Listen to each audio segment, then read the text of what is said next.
Want to thank everyone for being able to join our April 7th, 2020 Planning Commission meeting. I think this one will definitely go down in history as far as being able to present to a large audience here in person on that note.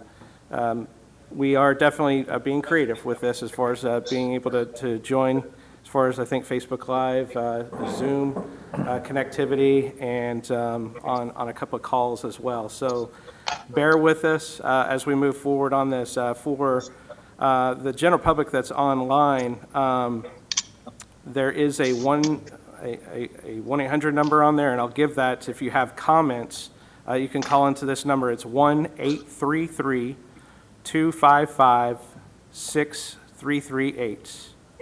That's 1-833-255-6338.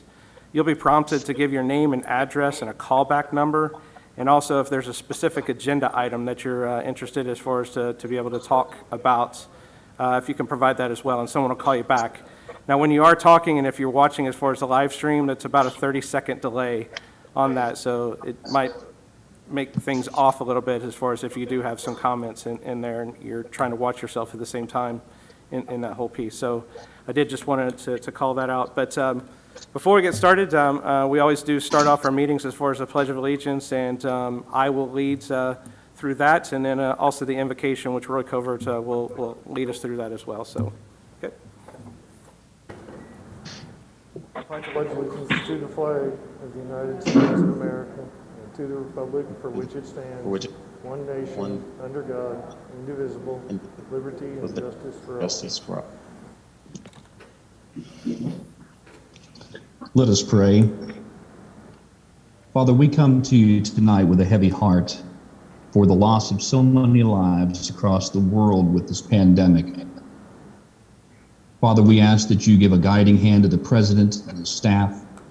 Lord, as they lead the country through this, we ask that you be with the families, Lord, of those that are sick and have passed, that you would give them great mercy, Lord, during this time. We ask that you would guide our governor and his staff, Lord, as he makes decisions on behalf of the state and the mayor and his staff as they lead the city of Springdale through an unprecedented time in our country's history.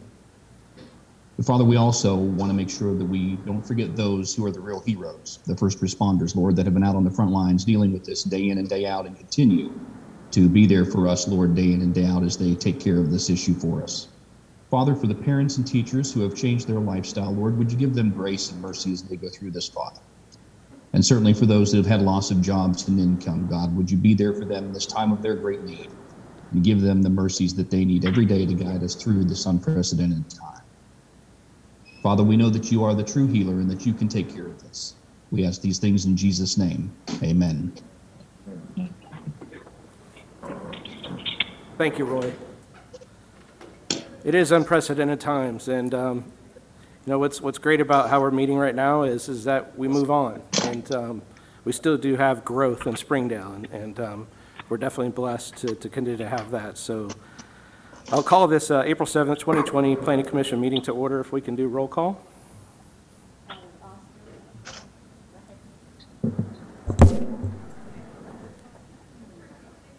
Right there, that black. Oh, they changed them. Okay, I'm sorry. Howard Austin, Here. Gary Compton, Here. Roy Covert, Here. James David, Shannon Mueller, Here. Peyton Parker, Kevin Parsley, Here. Ben Peters, Here. Dale Tyler. Here. All right. Any questions for last month's minutes? If not, if I could have a motion in a second. Motion to approve last month's minutes. Motion by Mr. Covert. Second. So, Mr. Tyler? Yes. Second by Mr. Tyler. Okay. All in favor say aye. Aye. Aye. Aye. Any opposed? Okay, so we have another item on here, a revision of Chapter 11 subdivision regulations of the Code of Ordinance Section 112-2 to provide a definition for replat and Section 112-3 to update procedures for subdivision approval presented by Patsy Christie. We will be presenting to you in the next couple of months some updates to our ordinance that correcting some of the things we've been working with for quite some time.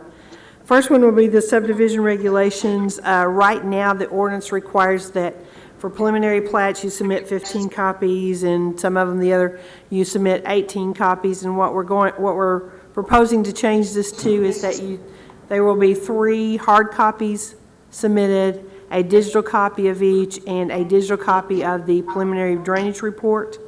And we tried to be consistent all the way through so that we don't get so many copies, we don't have to kill so many trees in order to move through the subdivision process. Also, there is kind of a short section in the ordinance right now about replats, and what we're doing is specifying that to be the same procedure for a replat that has to be submitted through technical plat review with the same number of copies, and then it is brought forward to the Planning Commission for approval. The other thing that we've done with this is to kind of take the chart that's in there, and instead of putting X's where it's we have some confusion about what an X really means. So basically, in each one of the columns, it will tell you, yes, you have to have that for a preliminary plat or a final plat or a replat, or no, you don't have to make things a little bit clearer. This would allow us to move forward with not having so many copies, since you guys get everything digitally now instead of having to send out hard copies to everybody. So, any questions? Is there any questions from the general public on this? No, they're shaking their head no. Yeah. All right, this is to the commission.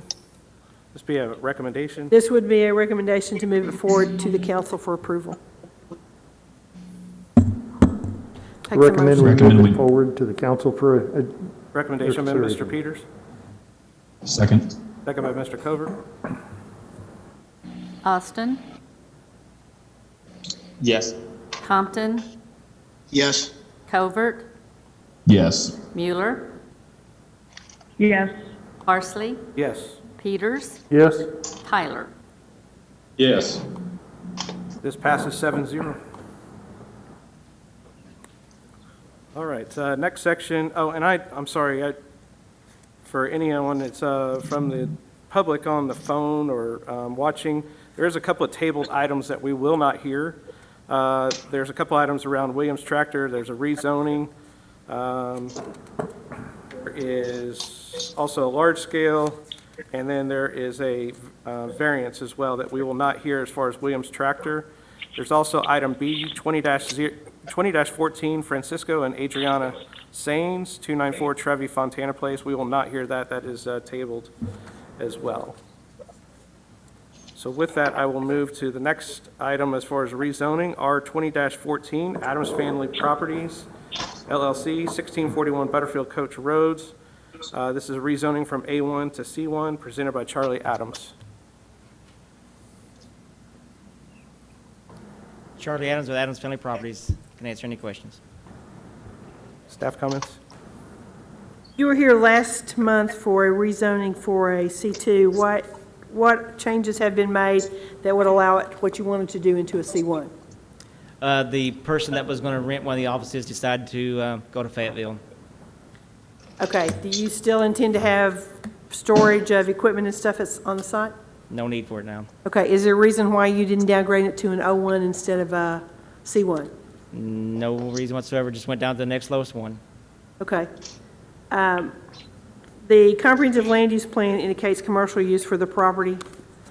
The rezoning request is in keeping with the following goals and policies of the comprehensive land use plan as recommended for approval.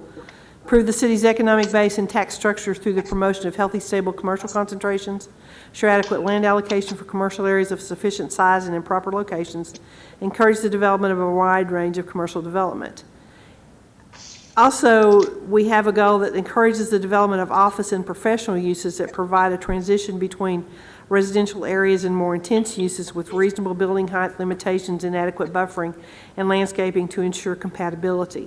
And as I said at the last one, in this case, because it was part of a residential subdivision, it is a residential structure, a more appropriate commercial zoning for this piece of property would be O1 rather than C1. And can you read for everyone C1? What are acceptable uses? C1, the permitted uses are citywide uses by right, cultural, recreational, and health facilities, offices, studios, and related services, eating places, neighborhood shopping goods, parking lots, healthcare clinic. Conditional uses would be utility facilities, single-family dwellings, home occupation, home office, and temporary classrooms, mobile vending, flea market, indoor or commercial assembly. Any other comments? No. Okay, any questions or comments from the public on this? We've got one person coming to the mic here, no one online? Okay. Good afternoon. Appreciate you guys coming in on under these strange circumstances. My name is Scott Ray, and I'm with Hall Estill in Fayetteville, and I'm here representing R.D. Ellenbarger, who is an adjacent property owner. And Mr. Ellenbarger was here last time on his own behalf, and of course, due to our current situation, he's elderly, and so he's decided to stay at home and send me. And I think that from what I understand tonight of the comments that were made by Mr. Adams is that that there is no longer a need for putting equipment on the property. Is that correct? Yeah, it was a plumber that was going to rent one of the offices. Yeah, you'll have to come to the mic if there's any comments on that, so. Yes, it was a plumber that was going to rent one of the offices, and he decided to go to Fayetteville instead, so yeah, there's not going to be any. Okay. Otherwise, I think that everything else remains the same, and I think that the arguments of at least Mr. Ellenbarger and presumably some of the other interested residential owners there is that this be denied consistent for the same reasons that it was denied last time. And some of the comments that were made, I think Mr. Parker said that the number one goal is to protect residential uses. And we still have a situation where Mr. Adams is attempting to rezone a piece of property for commercial use, although it's a little different commercial use, or C1 instead of the C2. But it still has the same repercussions of before, where you have a residential neighborhood where they're all houses, where Mr. Adams has purchased this house in a residential neighborhood and now is asking to come in and to change that to C1. And as I understand some of the uses, one of the uses would be an auto parking garage. I believe that Unit 19 allows for auto parking garages. Certainly that is inconsistent with the residential nature of this neighborhood and what the people who have been there for the length of this neighborhood, probably a couple of decades or more, intended on, and certainly something different than what Mr. Ellenbarger intended when he built that structure. Again, we were asking the commission to deny this request for those reasons, many of the same reasons that were brought up last time, where this will cause a multitude of problems to this, and I will sit down and let you guys discuss it. Thank you. Do we have any other comments from the phone? I would like to point out that the city has really grown since 1986 when the subdivision was put in. This house is on a 5-lane highway.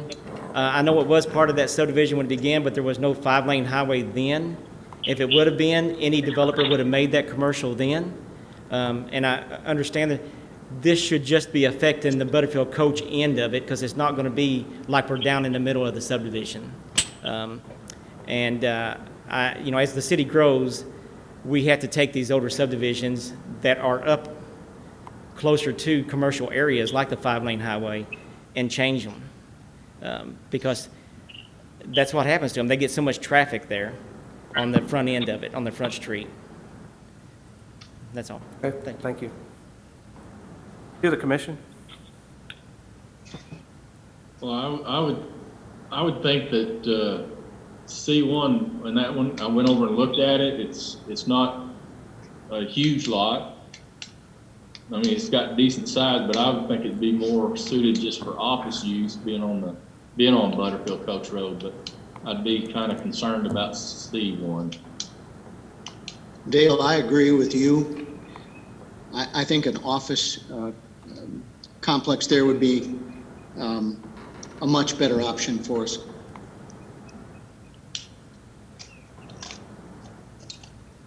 Any other questions or comments? Mr. Adams, do you have the option, or are you interested in looking at an office zoning versus a commercial zoning for this property? Yes, that's all I'm gonna put in anyway, is offices. So does that mean you're willing to downgrade your request from a C1 to an O1? Yes, I would be willing to do that. So are we changing it, or? Are you asking it to be changed? Yes. Okay. So we're now looking at this as a rezoning from an A1 to an O1.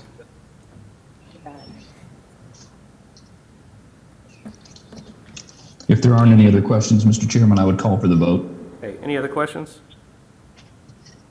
Okay, I have a call for the vote by Mr. Covert. And again, we're voting for a rezoning from an A1 to an O1.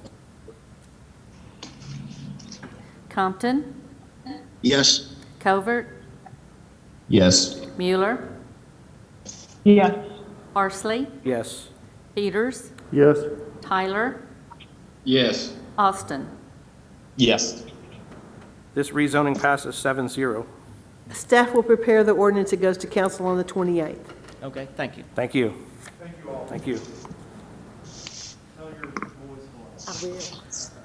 All right, next item on the agenda is R 20-15, C&K Carrington LLC, rezoning 1509 Southwest N Street from an MF12 to an MF16. This is presented by Bates and Associates. We're going to do this rezoning first, but I will have, as far as we will do both the large scale and the waiver as well, but we'll do the rezoning first. So Bates and Associates, if you have any comments on this? This is Christian McGuire with Bates and Associates, just here to answer any questions you might have. Hope you can hear me. We can hear you just fine, thank you. Staff comments? The adopted comprehensive land use plan indicates commercial use for the area. The rezoning request is in keeping with the following goals and policies of the comprehensive land use plan as recommended for approval. Multifamily housing should be developed at a density and scale that is compatible with the surrounding neighborhood and available utilities and roadway capacity. Larger multifamily developments should be located on sites with adequate space for off-street parking, accessory structures, and recreational activity, and toward the edge of single-family residential areas where higher traffic generation and taller building heights can be accommodated. And as you can see, the property to the south and to the west, or to the east of this, is already zoned for multifamily, and we just rezoned the property to the north of that for multifamily as well. Do I have any questions or comments from the audience, or, I'm sorry, from on the phone? Okay. So this is to the commission.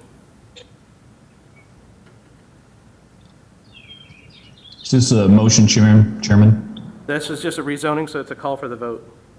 Call for the vote. Call for vote by Mr. Covert. Covert, Yes, ma'am. Mueller, Yes. Parsley, Yes. Yes. Peters, Tyler, Yes. Austin, Yes. Compton. Yes. The rezoning passes 7-0. Staff will prepare the ordinance and it goes to council on the 28th.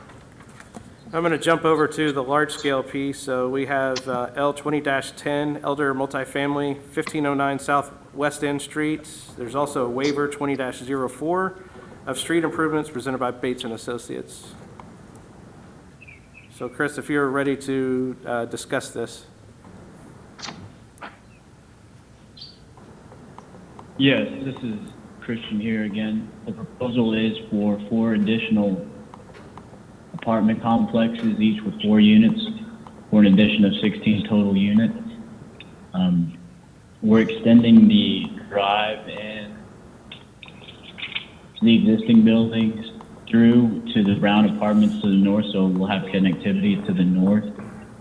And we have provided additional site amenities as required by the multifamily design standards.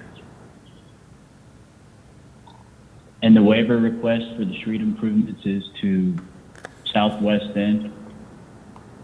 Since we aren't doing any developing along the street frontage and adding the site amenities, we feel like a street waiver request is appropriate. Okay, anything else? That's all I've got. Okay. Staff comments? All comments from the utility companies and other city departments must be addressed prior to approval of construction plans, which is a standard comment, and the underground utilities is a standard comment. On the multifamily design comments, remove the note referring to the pool and the variance. You're removing the pool that's there now, correct? Yes, ma'am. Okay, and that Yeah, we're becomes removing that becomes a playground area? So there'll be a playground area there to the east of it, and then right there where the pool is, it'll be a gazebo. Okay. The second comment is to provide windows for the northeast facades at elevations for crime prevention through environmental design. Right now, there are no windows on the ends of the buildings. And can you explain? They will be added. Okay, they will be added? The owner told me he would add the windows. Yes. Okay. Is what's shown vinyl or cementous hardy panels? What kind of material are you putting on there with the brick?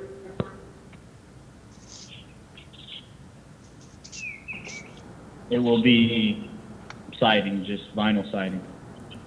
And what percentage of that is vinyl siding?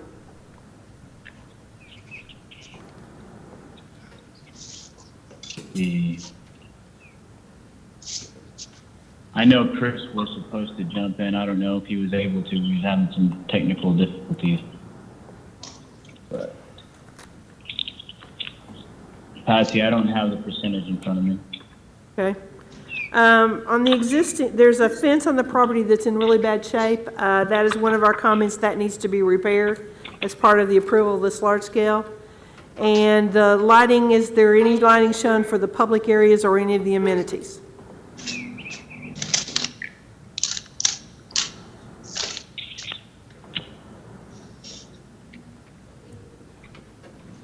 I'm sorry, was that a question, Pat?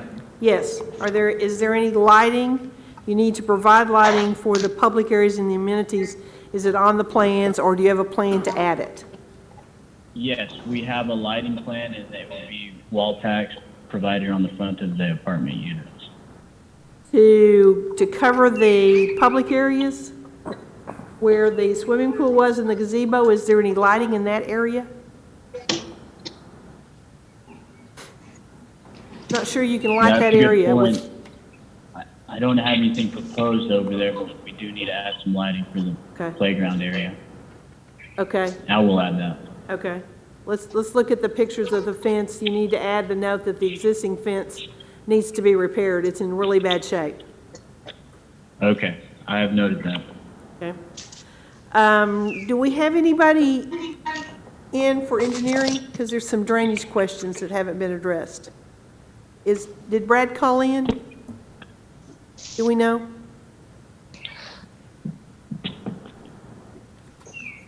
Okay, we have some questions that still remain from the drainage report, indicating that the page 3 reference to a detention pond next to West End, if that is included in the analysis, this pond is not mapped in our stormwater network. Were you able to find an original drainage report? Second comment is page 3 references drainage swell at southeast that east basin flows to. This is also not mapped in our stormwater network or drainage easements. Where does the swell go? Runoff must be contained in drainage structures and cannot flow to neighboring sites. and the detention pond and swell should be dedicated as drainage easements. Have you addressed any of those comments? No, I haven't seen those. I got the memo earlier today, but I haven't had a chance to read into it. I just want to point out that the drainage we've got it going down the existing drive on the subject property to a curb cut there at the front that puts it into that grass swell into the storm network along Southwest End. Before actually reaching Southwest End, it doesn't actually make it all the way to the street. It goes into a storm box. Okay, so what I think this engineering comment is saying that that's not part of the stormwater network that we have mapped, and we don't have any indication of what it is. Okay. I will make that clear Okay. with my resubmit. That's all I have. Okay. So you're good with us to proceed without having engineering's comments and that?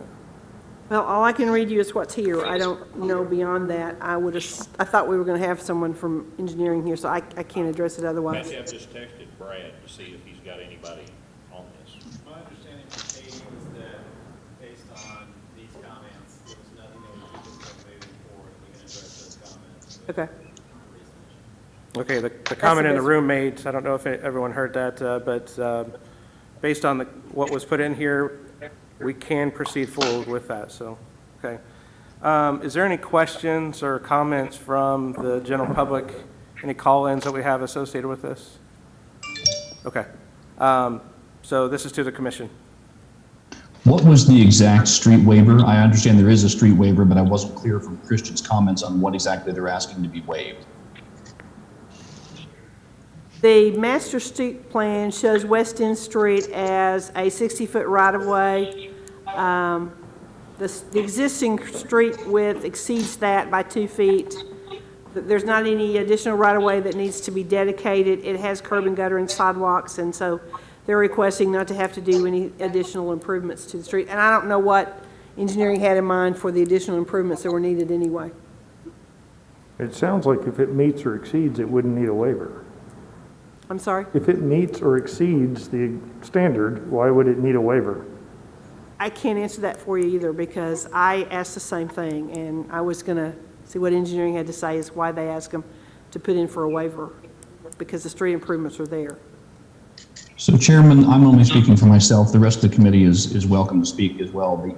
The concern I have is, and this is by no fault Christian's fault, because of obviously doing this virtually and also not having the folks that we need. I am uncomfortable voting on this, not knowing that having the people in the room that can answer the questions. I feel like we're voting on something that is an assumption. Okay. Hold on just a second. Mary, did you hear back from Brad? Not yet, but I'll keep trying. I'll give him a call because I know Mark was under the impression he was going to be on this. I don't know Well, if he's had a conflict or what. okay, I didn't know. You were setting up staff, so I have not heard from him one way or the other. Okay. Let me just call him. If y'all can Can we just put this on hold for a minute till we hear back? on to something else, let me give him a call and we'll get him Yeah. connected something. Yeah, we'll come back to this one here. I think the next Thank item you. we won't have to have engineering for, so I'll go back to the first page as far as conditional use. We have the C20-11, the Pitts Meadery, 106 South Main, use unit 44, mobile vending, and a C2. And we also will have a variance, B20-11, the Pitts Meadery, variance for deviation to 3 parking spaces.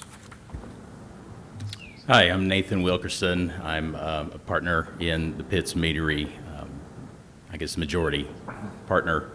So authorized to speak, I guess, on behalf of our petition for conditional use. That's all I know to say right now. Okay. So. Staff comments? They're proposing to put a food truck at this location.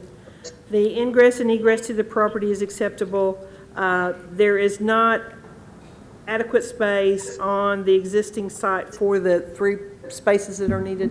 They're already being taken up by the adjacent of the owners or the properties that are already there, and you're indicating that you think there's enough parking on the streets and in the area to ask for a Yes. variance for that? Okay. That's correct. The refuge and service areas is acceptable, the utilities are acceptable, screening is not applicable, the sign is acceptable, all the signs will be on the structure itself.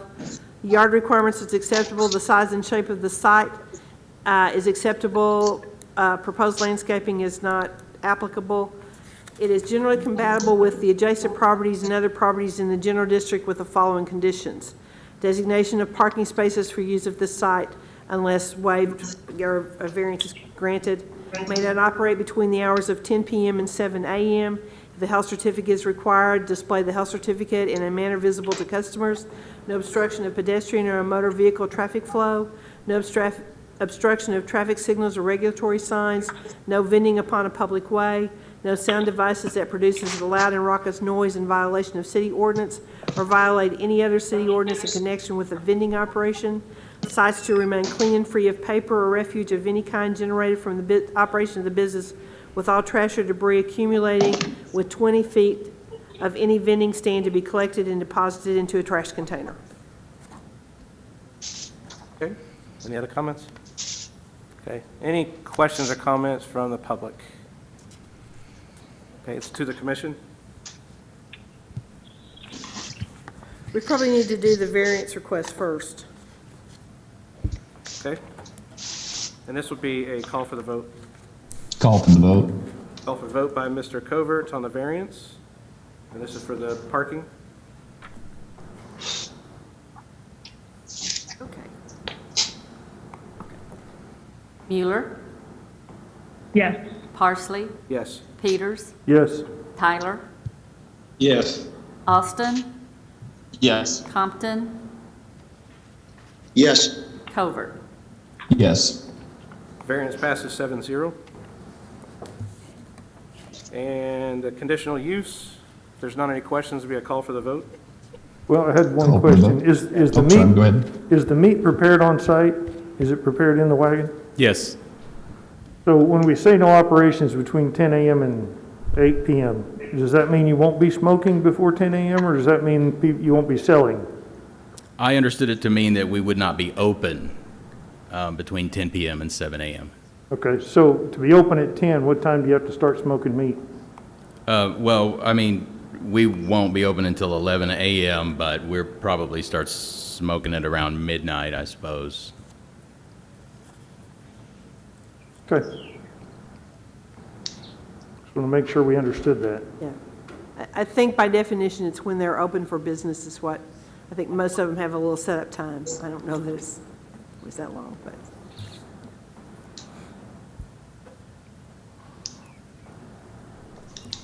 Any other questions or comments? Okay. Be a call for the vote. Call for the vote? Call for the vote by Mr. Peters. Parsley, Yes. Peters, Yes? Tyler, Yes. Austin, Yes. Compton, Yes. Covert, Yes. Mueller. You forgot Mueller. No, I said Mueller. I'm sorry. I just said, usually I'm louder than this, but Mueller, please. Yes. All right. Conditional use passes 7-0. Thank you. You Staff will guys prepare want the rest of resolution, this? and it goes to council on the 28th. All right. Thank you. Mayor, any luck? Any luck getting a hold of him? Not yet, we're still trying. I right. think Mark's trying too. Okay. We don't know what's happening. All right, we'll continue to come back to that. Okay. All right, the next section is preliminary plats, replats, final plats. We have a preliminary plat 20-02, McJunkins Place, Lot 1, 2, 3, and 4, north or of Mayo Road and east side of Looper, presented by Satterfield Land Surveyors. Yeah, this is Ricky Hill with Satterfield Land Surveyors. I'm here to answer any questions. Have comments? Basically, this subdivision is in the city's planning area. Outside the city limits, it is dividing a tract into 4 5-acre lots. There are no comments from engineering or planning that are left to be addressed. Okay. Any questions or comments from the general public? Okay, let's do the commission. Call for the vote. It's a motion. These are motions. Oh, I'm sorry. Motion, please. We have a motion by Mr. Covert, Second. second by Mr. Peters. Peters, Yes. Tyler, Yes. Austin, Yes. Compton, Yes. Covert, Yes. Mueller, Yes. Parsley. Yes. This preliminary plat passes 7-0. I say yes too. Did you skip Dale? Didn't I thought I heard- Did I skip you? I showed that you said yes. Yeah, that's, I assumed you were going to say yes anyway, so I knew you would. maybe it was the birds at Dr. Compton's place that voted for you. I don't know. I'm distracted. I'm easily distracted. Anything that they need for, No, this actually goes to the county planning board because it's in the planning area now. So. okay. Next item, replat 20-04, replat Lot 7A, Oakwood Park, 5400 Great House Springs Road, presented by Steve Miller.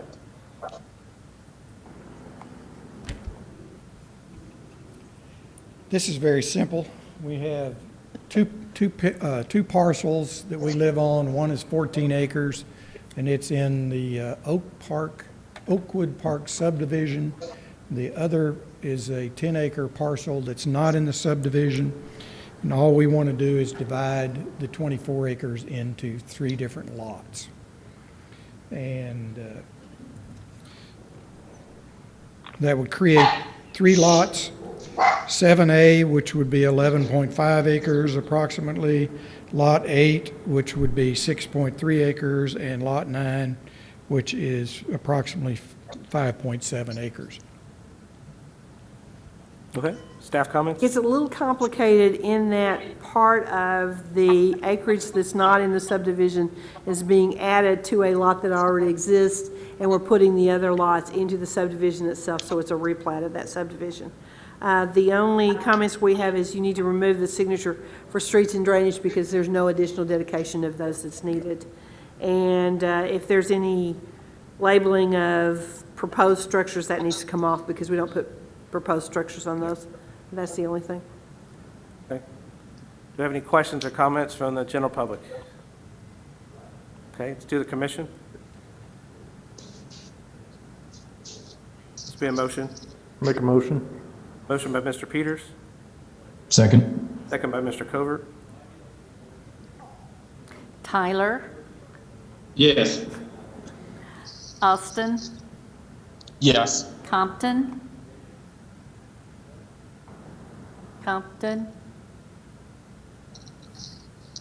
hello, Dr. Compton. Yeah. Did he say? Said yes. Okay. Covert, Yes. Mueller, Yes. Parsley, Yes. Peters. Yes. Replat passes 7-0. If you want this to go to council, the ordinance needs to be in our office by Thursday at noon. To go to council next Tuesday night. The ordinance? The ordinance, it needs an ordinance to go with it. I'll send you a template. Okay. So you know what to do. I would say that, when is that deadline? Thursday at noon to be on the council agenda for next Tuesday night. Okay, All right, thank you. thank you. Next section is large-scale developments, L 20-08, Pure Springdale, northwest corner of Jean George Boulevard and Deering Roads. We have a variance and a waiver, variance 20-15, variance for deviation and lighting requirements. The waiver for street improvements on Deering Road, presented by Craft and Toll. Hey everyone, Bradley Bridges here with Craft and Toll to represent Pure Springdale. I'm sure everyone is fairly familiar with this project after we brought it through with the PUD. Just a little over 13 acres, 24 buildings with 221 units. We've updated a few of the renderings. I would not say there have been any significant changes since working with staff after the PUD. As far as the waiver, since the plans of the extension are in the works, we're proposing to dedicate the right-of-way along with this development. And then on the variance, since we're really trying to promote walkability throughout the neighborhood, and these are public drives, they're not, I'm sorry, they're private drives, and they're not going to be public streets. We really would prefer to lower the height of the light poles, just to give it more of a home residential feel as people walk through the neighborhood. And here to answer any questions, or discuss anything that you guys would like. Staff comments? All comments from utility companies and other departments must be addressed prior to approval of construction plans. Standard comment of underground utilities. What is the height of the light fixtures that you're proposing? Did you tell us what they were? They're 20 foot and 13 foot are the, so through the main corridors where you see the larger sidewalks displayed, we're proposing 13 foot light poles there. And then in most of the parking areas and other areas, there'll be 20 foot light poles.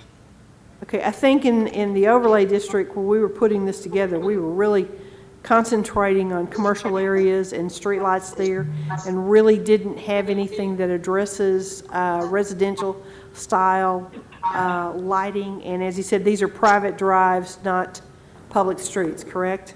Correct.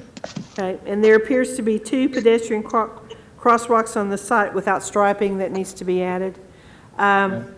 There was some things taken off of the plan as it was submitted the first time concerning the detention ponds, and were those things added back? The engineering comments, were they addressed?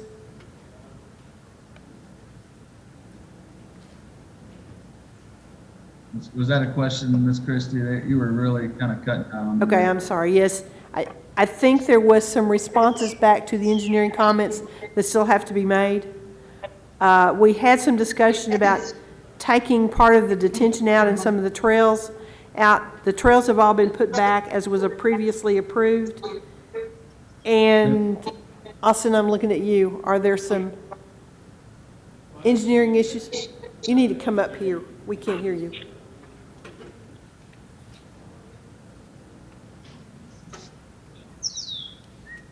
My understanding was that none of the engineering issues had been addressed on this plan set.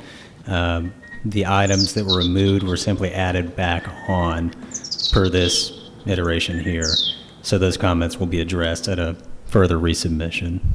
Okay, so we're really moving this forward without all of the engineering comments, knowing that they've all been cleared? I don't think we have any comments significant enough to keep this from moving forward based on what I've gotten from engineering. Okay. Yeah. Again, we still haven't heard from Brad? Okay. Oh, no, I've talked with him. I'll catch you up. Okay. Is it related to this one that we're on right now, or is this the other? This could cover both of these because they're the same issue. Okay. I mean, the same. Brad cannot be here tonight. Katie, who was working, I know on the West End project, I'm not sure about this one.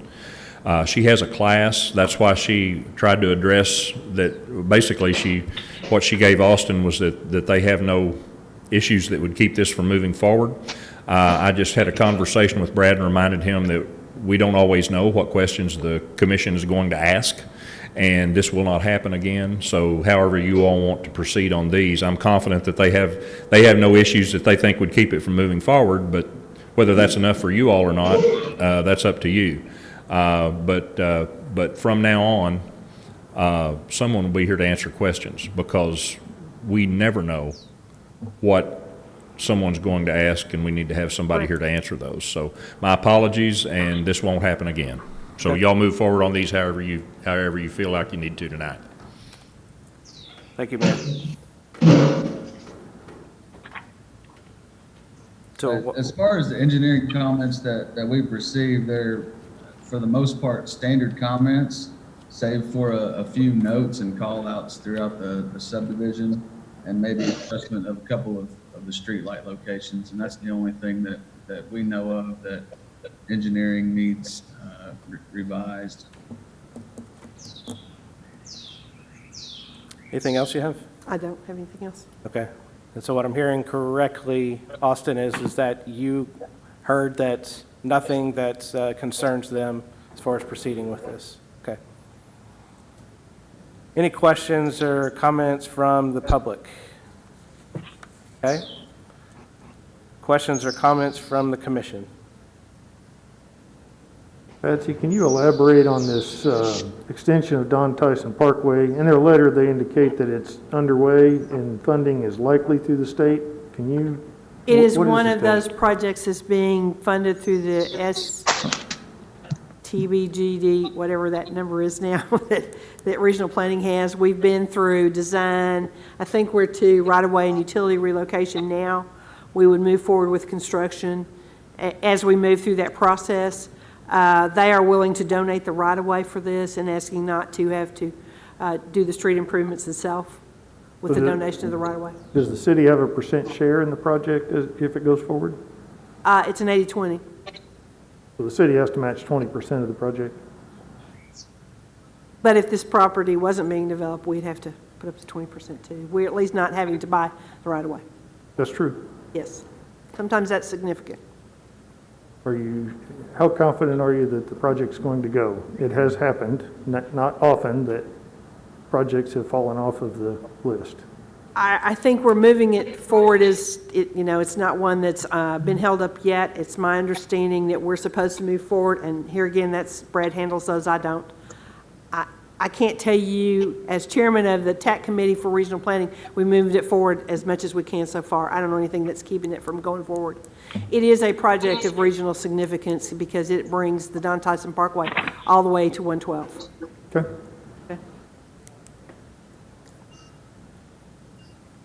In the relay, in the ballpark district, what are the rules as far as waivers and variances? You can't do variances for the sign portion of it. Okay. That's the only place that has any significance. What about waivers?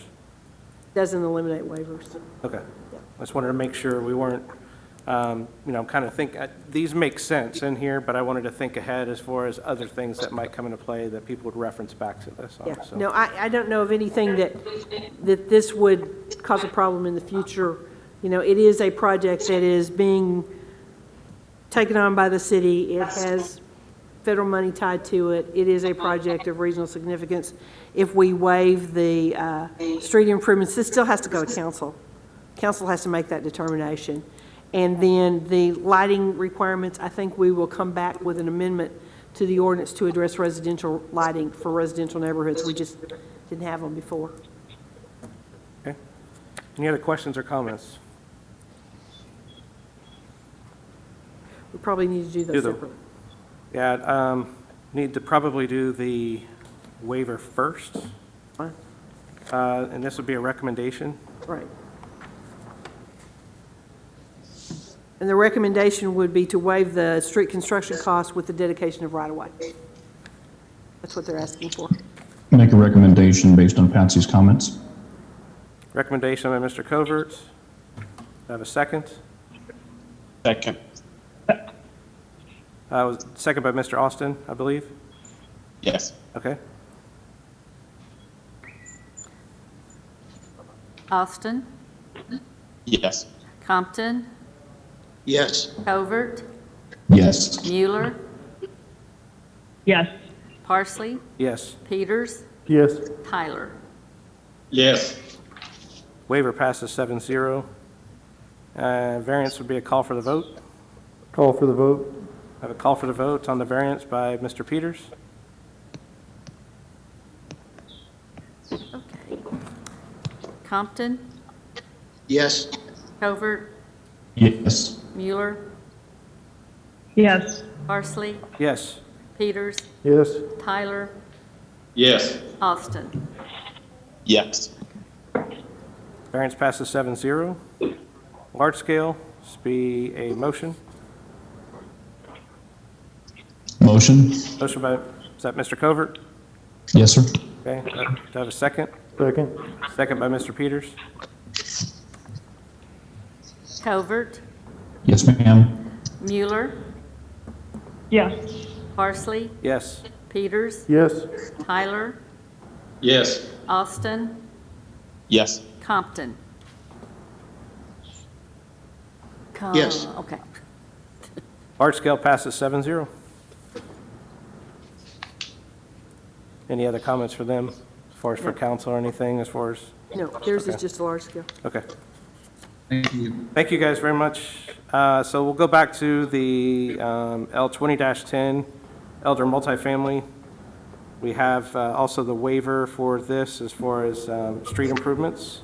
And again, what we heard on this is that engineering does not see any opportunities that would keep them really from going forward based on the comments that were in there.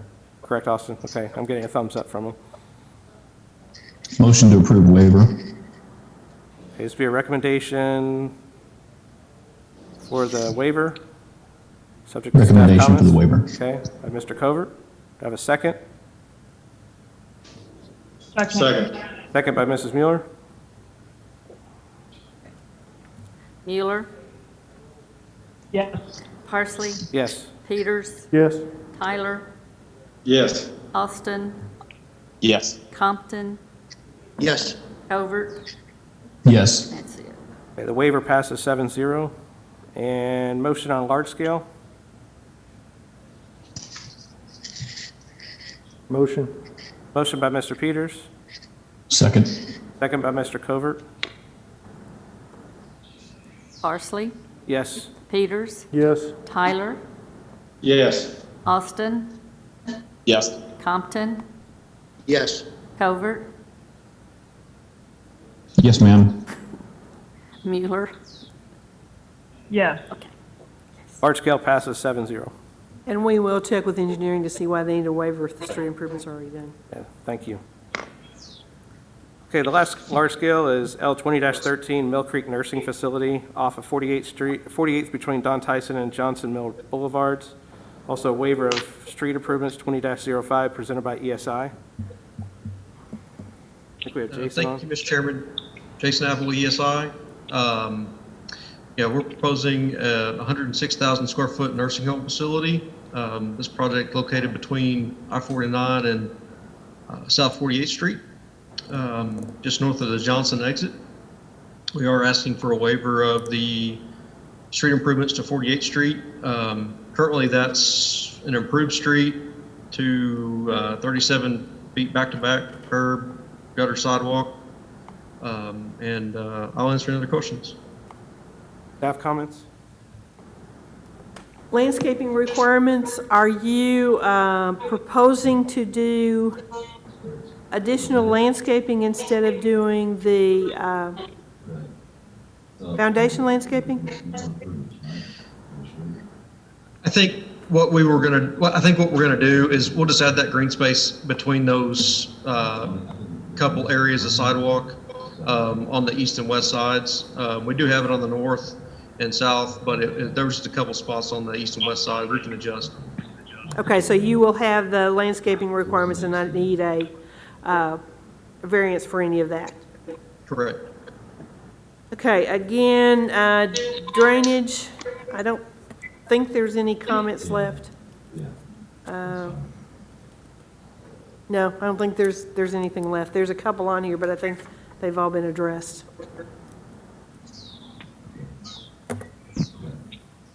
And again, I don't know why they're asking for, having to ask for waiver of street improvements when 48th Street has already been widened. I don't know I that. think it's widened to a minor. Is that what it is on the master street plan, or is it a major? I think it's a, It's a major. See, I think that's the okay, that's the reason on difference. this one. Yeah, okay. Are you dedicating the right-of-way for a major and asking not to do street improvements? I believe we just have the 70-foot or the 35-foot requirement shown, which is, I believe, is full 70 for a major collector. Okay. I think it's already dedicated. Okay, you're just asking not to do any more additional street improvements and leave it like it is today? Correct. Okay. Anything else? No. Okay, any questions or comments from the general public? Okay, it's to the commission. I keep having to look up because he's watching the phone and things like that, so. To the commission. Call for the vote.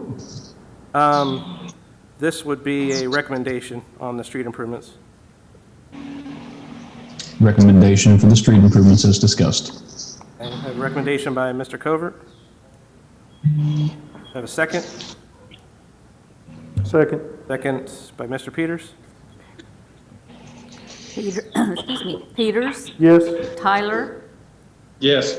Austin, Yes. Compton, Yes. Covert, Yes. Mueller, Yes. Parsley. Yes, it passes 7-0. And I have a motion on large scale. Motion. Motion by Mr. Peters, Second. second by Mr. Covert. Tyler, Yes. Austin, Yes. Compton, Yes. Covert, Yes. Mueller, Yes. Parsley, Yes, Peters. Yes. passes 7-0. Thank you, Jason. Thank you. All right, next item, we have a Board of Adjustment B 20-12, Leo Dale Montgomery, 6308 Harbor Avenue, variance for deviation of front setback from 30 feet to 25 feet, presented by Wayne Van Hook. We have Wayne on the phone? Okay. I'll come back Well, to, okay, I don't normally do this, but this is one of the times where when we widened out Harbor Avenue, it's what caused the encroachment on the house because we widened it after it was already built. So this is really one that the city caused and probably should have been taken care of before the project was completed too, because it encroaches on the front setback by 5 feet now after the road has been widened. So. okay. So you're good to go ahead and hear this tonight, okay? Do I have any questions or comments from the general public? Okay. It's to the commission. This be a call for the vote. Chairman, did I understand, Patsy, her mic was cutting in and out pretty badly. If I understood her correctly, this is just due to the widening of the road, which is basically where we impeded into the 5 feet and what's caused the 5-foot setback to be needed. Is that correct? Yes. That's correct, Yep. yes. You did a great Okay, job thank you. summarizing that, yes. Thank you. Call for the vote. Call for the vote by Mr. Covert. Excuse me, Austin, Yes. Compton, Yes. Covert, Yes. Mueller, Yes. Parsley, Yes. Peters, Yes. Tyler. Yes. The variance passes 7-0. Next item on the agenda, B 20-13, Larry Gibson, 608 Virginia, variance for deviation of frontage from 60 feet to 50 feet, presented by Larry Gibson. Howdy. We actually have 51 feet of frontage on this lot. We raised an old house that was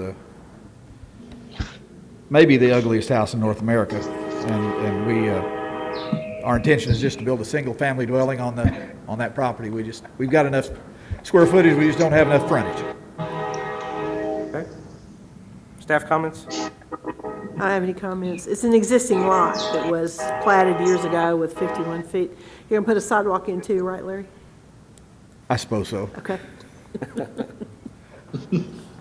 He and I argued He about knew that was sidewalks a lot. coming. Yeah, he did. He knew it was coming. He knew it was coming. I'm the sidewalk lord of Springdale, Arkansas. I have been for 25 years. Can't pass that one up. Can't pass that one up. Nope. I'm sure you could put in for futures of concrete on that, so. Yeah. Say again? I'm sure you could put in for a futures on concrete on that, so. Any other staff comments? Do we have any questions or comments from the general public? Okay, it's to the commission. This be a call for the vote. Call for the Call vote. for the vote. A call for the vote by Mr. Peters. Compton, Second. Compton, Yes. Covert, Yes. Mueller, Yes. Parsley, Yes. Peters, Yes. Tyler, Yes. Austin. Yes. Variance passes 7-0. Thank you. Let's see, next item on here, B 20-16, Mark Gilmore, 408 Southwest N Street, variance for deviation of paved driveway, presented by Mark Gilmore. All right.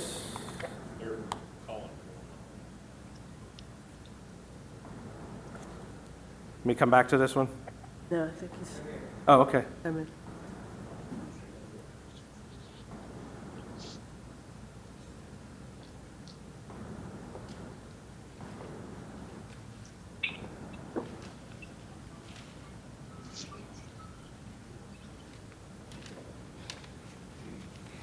Hello. Hi, if you can state your name and address for the record. Mark Gilmore, 408 West End. Okay? Can you tell us Okay. a little bit about what you want here? I moved in 2016, and I had such a muddy mess there.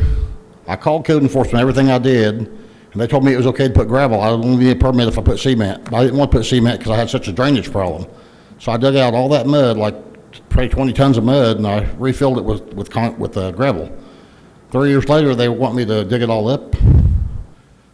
I can't do that. I mean, I'm not physically able to. Austin, do you have the pictures? Okay. You were told by code enforcement that you could put in gravel? Yeah, I called them and asked them if I needed a permit, and the lady told me that I didn't need a permit for gravel, only if I was going to put concrete. Okay, that's not what the ordinance says, so. You wouldn't need a permit if you were not doing an additional curb cut, because you drive up your existing driveway and then pull over to the side to park on this area, correct? Right. Yeah, okay. It was such a mess, every time it rained, I'd have to shovel mud off the sidewalk and out of the road. Otherwise, everybody had to walk out in the street to go around it. So when I called, the girl told me that it was okay to put gravel, but not concrete unless I got a permit.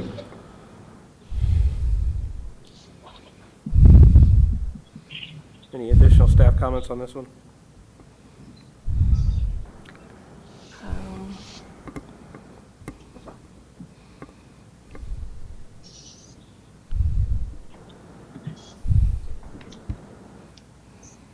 The ordinance says, and this is chapter 114, parking any motor vehicle on unpaved areas prohibited. No parking, displaying, or storing of any motor vehicle shall be permitted on any grass surfaces, gravel surface, or other unpaved area in any residential zone or any platted subdivision zone agricultural on lots less than 1 acre in size, except that one parking space may be located on the grass in a required front setback adjacent to and parallel to the current driveway located on the property. The size of such parking space shall not exceed 9 by 19. Access to such parking space shall be by way of the property's driveways, not by driving over the curb, and shall be located on the opposite side of the driveway from the primary entrance to the residential structure. If the parking space is not maintained with adequate grasses to keep the area from becoming rutted, muddy, and/or soil from being blown or washed away, such parking area shall be paved by the property owner by obtaining an expanding parking permit. That's what the ordinance says. Okay, but when I called, the lady told me it was okay, and that's what I did. And it would cost me a tremendous hardship to try to dig it all out of there. I don't know how I'd even do it. Yeah, I think Mayor has some comments there. Sure, thank you. Social distancing here. Let's protect you, not me. We met with Mr. Gilmore, Patsy and I did. If I'm remembering right, I know the area. It's nearby my house, and I know that if the choice that Mr. Gilmore has is if I understand that paving may not be a choice right now because of the financial implications of that. I don't know about what kind of misunderstandings may have taken place in the past, but I will tell you that parking on this gravel is much preferred over him removing the gravel and parking in a muddy mess. So I guess the variance is to allow it on gravel. Patsy, is that correct? Right, that's what he's asking That's what for. he's asking. Right. And I would say that's much preferable to him removing this gravel. It's well done. I'm sure several of you have had an opportunity to drive by. It's got, I think, railroad ties bordering it. And this is one of those situations where I don't know how it happened, but it has happened. And dealing with the world as it is today, I'm just saying I would much prefer this gravel as to him going to the time and expense to move it and then having to try and park on this wet area. I don't know if there's an option to put a time limit on it where it would need to be paved. I don't know if he's even open to that. I've not discussed it with him, but I'm just wondering if there are some other options, and if not, maybe this variance. I think this variance is probably warranted in this situation. Thank you, Mayor. The ordinance goes on into the next section that says, all expanded parking areas shall be concrete unless the existing driveway is asphalt, in which case the existing parked area shall consist of asphalt, but your driveway is concrete. Concrete, yes. Right. The other option would be require him to put asphalt on it and give him a variance to allow it to be asphalt instead of concrete, and maybe some time to do that. Any other comments? No. Are there any other comments from the general public on this to be made? Yeah, if you'll come up to the mic. And obviously, you guys will have to separate on that, so. Is there any from the phone? Okay. Okay, my name is Mildred Stepp. I live 2 doors down from him. And we do have a muddy mess there, real bad. And I was thinking about doing the same thing he was doing because I didn't know it was a problem. But it looks great, what he's done. It's very neat looking, much better than my yard where I'm having to park one of my vehicles in the mud. And I just wanted to say that I think he's done a great job and it looks very nice to the neighborhood. Because we do have lots of water over there right now. Yeah. Okay? Thank you. Any other comments? I think you are together, right? Okay. All right, if there's not any more comments, I'll turn it over to the commission. My biggest deal is, he called the code department and they said, go ahead and do it. Let him have the gravel. And then come back and tell him that it's got to be changed. That's sending out two different vibes to our citizens. I went by. It looks good. I don't see any problem with it right now. Maybe we do. Maybe we need a time limit just to keep him within code. I tend to agree with Dale. I think the property looks good. I think Mr. Gilmore's done a fine job of keeping it up for the neighborhood. I think the aesthetics are good. I do understand that it's outside the code limits, but to the mayor's point, I think we're going to be cutting our nose off to spite our face to dig something up just to have it be muddy again. I don't wish to see any citizen of Springdale have a financial impact that's beyond their ability. I'm fine with it the way it is currently.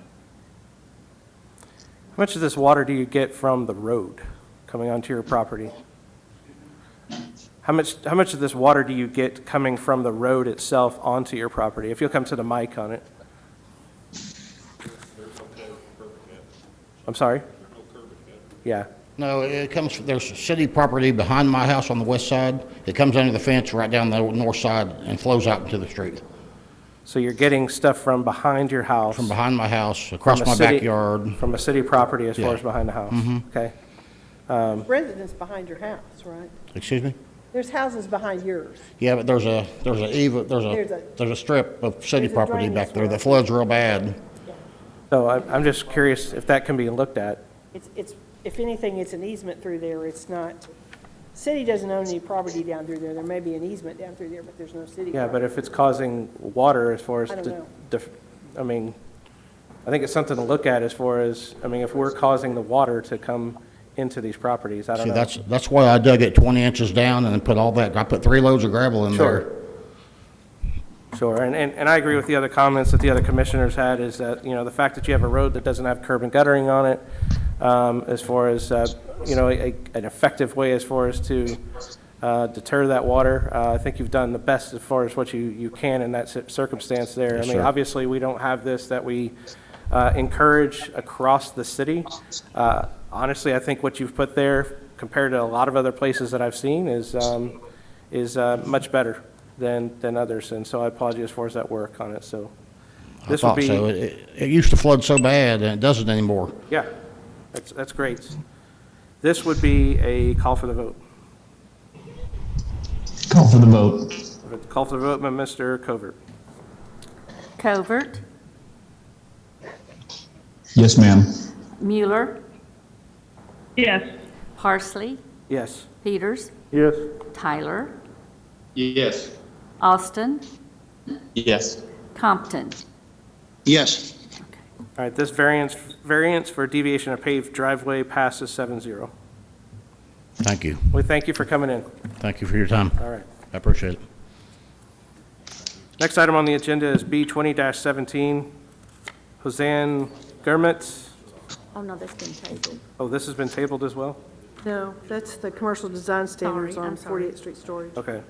So 772 South 48th Street, variance for deviation of commercial design standards presented by Bates and Associates. Thank you. Do we have Christian Bates- still there? Do we have Bates and Associates on? Good evening, Commissioner. This is Christian McGuire with Bates and Associates again. This is a variance request to the previously approved large scale from last month for South 48th Street storage. The commercial design standards of the storage units. If you recall the discussion from last time, we discussed about only showing improved materials on the visible facades of the storage units. And that is what we're presenting today to you.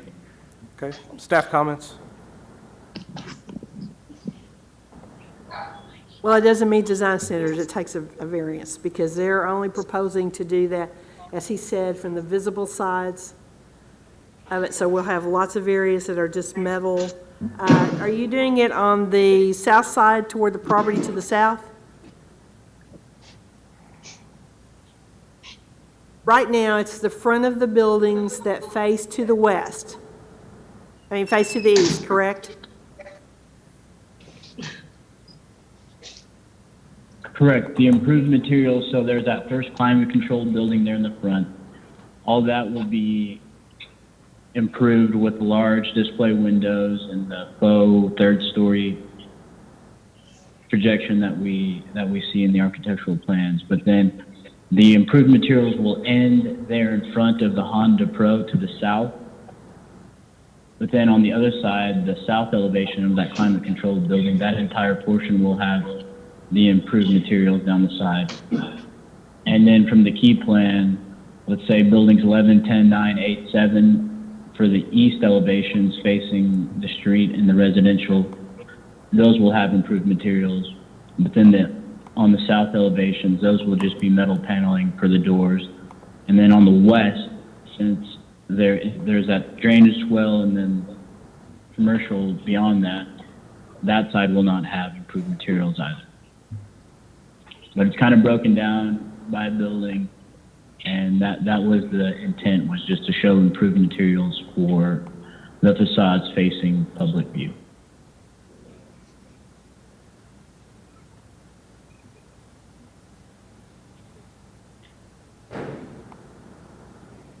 Any other staff comments? Okay. Any comments from, okay, no comments from the public? I have one unrelated question. That trees and stuff that's on the west side, has that been removed? Or are you West or east? on the west side over there behind the buildings where the drainage ditch is there, that area? Is that tree line still there? Yes, as far as I know, that's still there. I don't think so. I think if you go out there and look, it's been cleared. Okay, I've got the Google Maps up from 2020. Oh, no, this is not, but this that has might not been be in the the- last 2 or 3 weeks. Okay.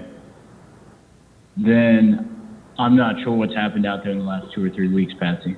Okay, so we will need to put some perimeter landscaping on that side if it's gone.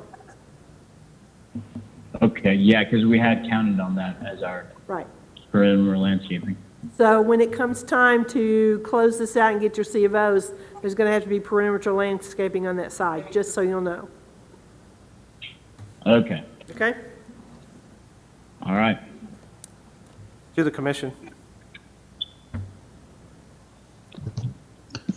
So if I'm Patsy, looking, is there any concern when we talk about the perimeter landscaping, if it's clearly not there anymore and they need to put perimeter landscaping in, is there any type of guidelines we want to set on that, or can we set on that so that we simply don't come back to 4-inch shrubs along the whole side of the building? Well, they'll have to meet what the ordinance says is requirements for perimeter landscaping. They'll have to put that back, thank you. similar to what they put on the other side. So, I mean, as long as they meet the Right. standard, we'll be okay. And I believe you won't be able to issue me a grading permit until that's done, correct, Patsy?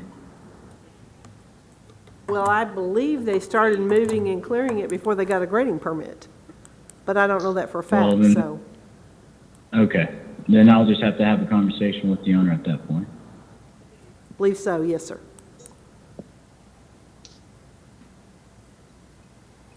so can you, again, I'm just looking at the actual outlined land as far as,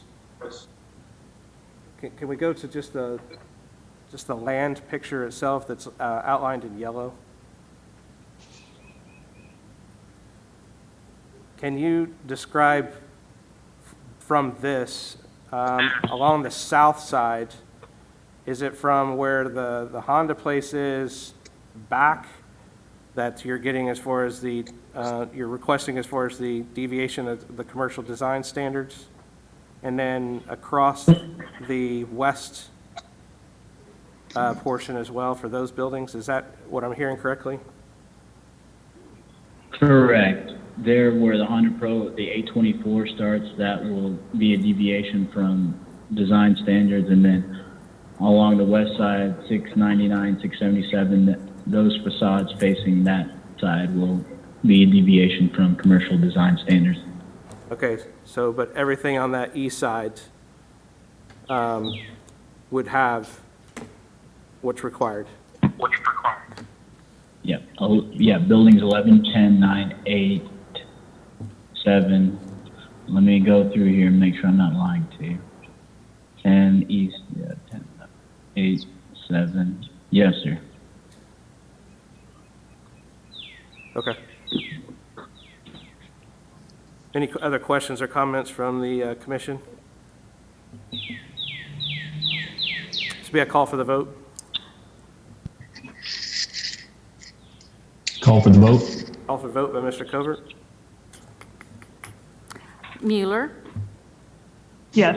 Parsley, Yes. Peters, Yes. Tyler, Yes. Austin, Yes. Compton, Yes. Covert. Yes. This variance passes 7-0. Thank you. Thank you. Let's see, the next item on here, W 20-04, Chris Elder, 1509 Southwest End Street, waiver for street improvements. We already did that We one. did. Sorry, we did that one. I got behind on that. I think that is all of them, right? Yep, that's it. Didn't miss any. Planning Director report?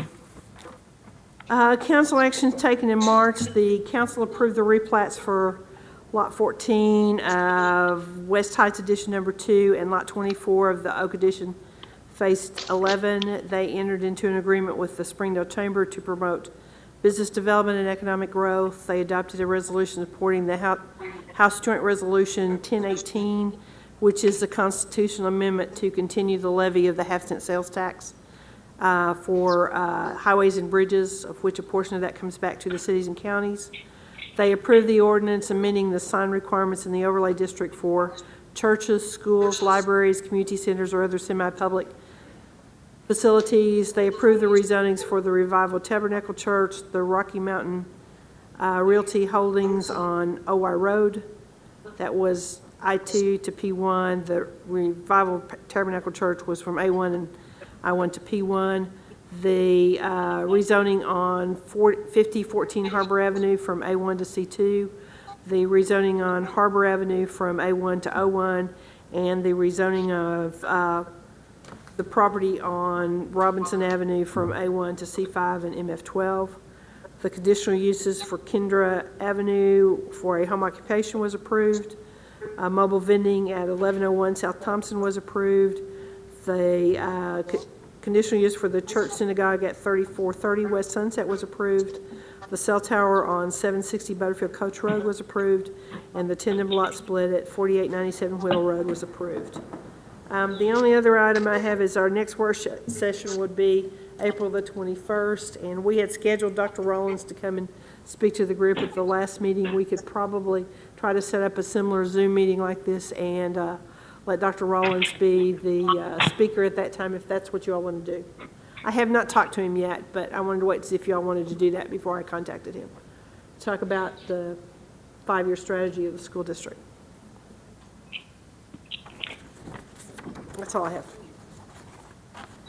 Does anyone have a conflict with the 21st meeting?